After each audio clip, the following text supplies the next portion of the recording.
জুলাই ও আগস্টের আন্দোলনে শুধু অনেকে মারাই যাননি, আহত হয়েছেন অসংখ্য। তাদের অনেকে ভর্তি হয়েছেন হাসপাতালে গুলিবিদ্ধ অবস্থায়।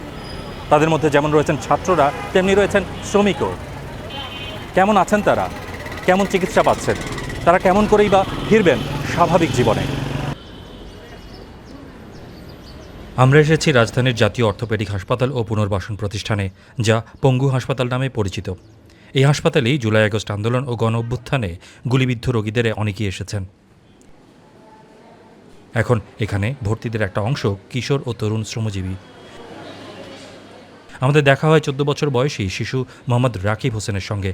গুলির আঘাত পাওয়া তার একটি পা কেটে ফেলতে হয়েছে।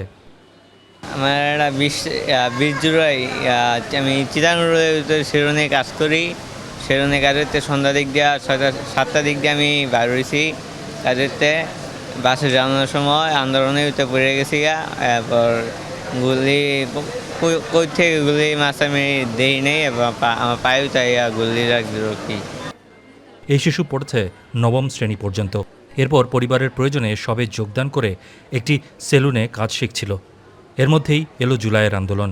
গুলিবিদ্ধ হলো রাকিব।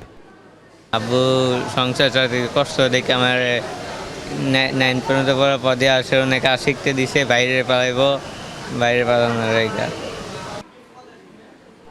এখানে অনেকগুলো বেডে এই লাল ফিতা জড়ানো। এর অর্থ এসব বেডে আছেন জুলাই ও আগস্ট আন্দোলন ও গণ অভ্যুত্থানে আহত অনেকে। গুলিতে কেউ পা হারিয়েছেন, কেউ হাত, কেউ বা অপেক্ষা করছেন ডাক্তারি পরীক্ষার। কর্তৃপক্ষ জানিয়েছে জুলাইয়ের 19 তারিখ থেকে এ পর্যন্ত এই হাসপাতালে আন্দোলনে আহত 650 রোগী এসেছেন। তাদের 6 জন মারা গেছেন। এখন এখানে চিকিৎসা নিচ্ছেন 142 জন রোগী। তেমনই আরেকজন মোহাম্মদ আশিক। তার এখনও পা কাটেনি, কিন্তু এক্স-রে রিপোর্টে পরিষ্কার বোঝা যায় তার পায়ের হাড় ভেঙেছে, ছররাগুলির স্প্লিন্টারগুলো ছড়িয়ে আছে পায়ের ভেতর।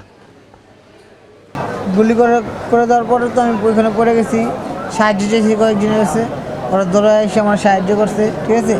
বাসার থেকে আমার বাইরে আমি কইছি কি কষ্ট করে আমার বাসার সামনে নিয়ে চলেন। বাসার সামনে দিয়ে আমার ভাই দাঁড়ায় আছে, কারণ আমার ভাই আমার ওইখান থেকে নিয়ে এসছে, হসপিটালে নিয়ে এসছে।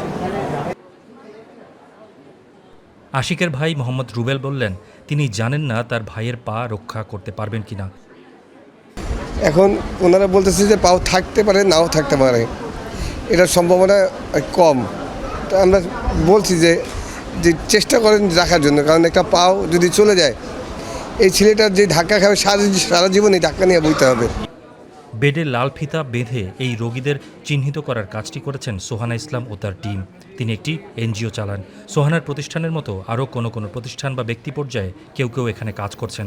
তাদের মূল কাজ হলো এই রোগীদের সেবা যেন হাসপাতালগুলো ঠিকঠাক মতো করে তা নিশ্চিত করা। আমরা যখন প্রথম 7 তারিখে এসেছি তখন দেখেছি 7 জন ছিলেন যাদের হাত পা কাটা, কিন্তু এই সংখ্যাটা দিন দিন বাড়ছে। কারণ তারা যখন 18 তারিখে ভর্তি হয়েছেন ঠিকমতো চিকিৎসাটা হয় না, প্রপার সার্ভিসটা তারা পান নাই। তো সেক্ষেত্রে তাদের কিন্তু আস্তে আস্তে পচন ধরেছে। তো আলটিমেটলি তাদের হাত পা কাটতে হয়েছে। যেমন আমরা আসার পরে তামিম নামে একটা ছেলে, আমরা চাচ্ছিলাম যে ওর পাটা যেন কাটা না যায়, কিন্তু তার পাটাও কেটে ফেলতে হয়েছে। তো আমাদের এখন টার্গেট যাদের এখনও হাত পা কাটা যায় নাই, তাদেরকে যদি আমরা ঠিকঠাক মতো চিকিৎসাটা দিতে পারি, টেক কেয়ার করতে পারি, তাহলে হয়তো তাদের হাত পা কাটা লাগবে না। আন্দোলনে আসা রোগীরা শুরুর দিকে ঠিকমতো সেবা পাচ্ছিলেন না। এই অভিযোগের সত্যতা নেই বলে দাবি করলেন পরিচালক ডাক্তার কাজী শামীমুজ্জামান। তিনি বললেন, তারা দুর্যোগ পরিস্থিতি মোকাবেলায় বেশ অভিজ্ঞ। এখন রুগীদের একটা ধারণা হতে পারে যে আসলাম তাড়াতাড়ি আমার অপারেশনটা হয়ে যাক, কিন্তু সেটা আসলে হলে রুগীর জন্য ক্ষতিকর। আমাদের ওই উনটা যেটা হয়েছে, যে গুলিটা লেগেছে, মাসেল, স্কিন এগুলো ড্যামেজ করে, তারপরে তো হাড়টা ভেঙেছে। তো ওইগুলো ওপেন উন্ড থাকলে আমরা ডেফিনেটিভ ট্রিটমেন্টে যেতে পারি না। আমাদের ড্রেসিং করা, আমাদের অবজারভেশন করা, দি উন্ড হাউ ইজ বিহেভিং সেটা দেখতে হয়। তারপরে যখন একটা সেটেল করে কন্ডিশন, এখন যেমন আমাদের ডেফিনেটিভ ট্রিটমেন্টগুলো এখন আমরা শুরু করতে পারতেছি, শুরু হচ্ছে। রাকিব ও আশিকের মতো রোগী যারা পুরোপুরি পঙ্গু বা প্রায় পঙ্গু হয়েছেন, তাদের ভবিষ্যৎ এখন অনিশ্চিত। তাদের অনুরোধ, তারা যেন সুস্থ হয়ে কাজের নিশ্চয়তা পান, স্বাভাবিক জীবনে ফিরতে পারেন, সে ব্যবস্থা কেউ করুক।